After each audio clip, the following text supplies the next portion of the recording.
ভাত খাইতে এই ভাত আমি তোমার জন্য রাঁধি নাই, ভাত আমি আমার জন্য রাঁধছি। আমার ভাত আমি খাবো, যাও বাইরে। তোর ভাত তুই খাবি, তাহলে আমি খাবো কি? তুমি কি খাবে এটা তোমার বড় বড় যায় জিগাও।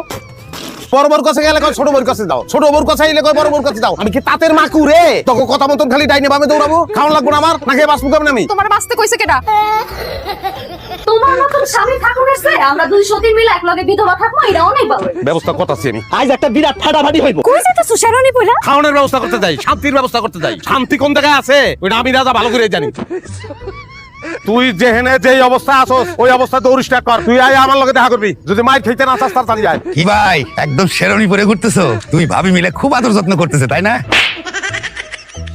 তুই পয়লা বিয়া করানোর সময় কইছিলি যে বংশীয় ঘরের মাইয়া খুব ভালো হয় নাই, আর একটা বিয়া করাইছো। আমি ভাবছিলাম এটার দিয়ে আমি সুখ পাবো, এই ডাইয়া পয়লাটার লগে মিললা আমার জ্বালাইতেছে, পুরুষ নির্যাতন করতেছে, বুঝছ তুই? মানুষের ঘরে সতীন থাকলে পরে সতীনে সতীনে ঝগড়া করে, কারণ আপনার ঘরে সতীনটা মিলে আপনার লগে ঝামেলা করতেছে। এইরকম ঘটনা আমি জীবনে শুনি নাই ভাই। আমার সমাধান দে, আমি তো লেকচার হতে চাই না। সমাধান কি করবো আমি? এখন সমাধান আবার বিয়ে। মানুষটা সেই সকালবেলা বাইরেছে, কখনো আসার নাম গুনবে না। তুমি আবার বিয়ে করছো? কোনো সমস্যা? তোরা জীবনে আমার যে পরিমাণ অবহেলা করছো, তুমি ভালো হইছা।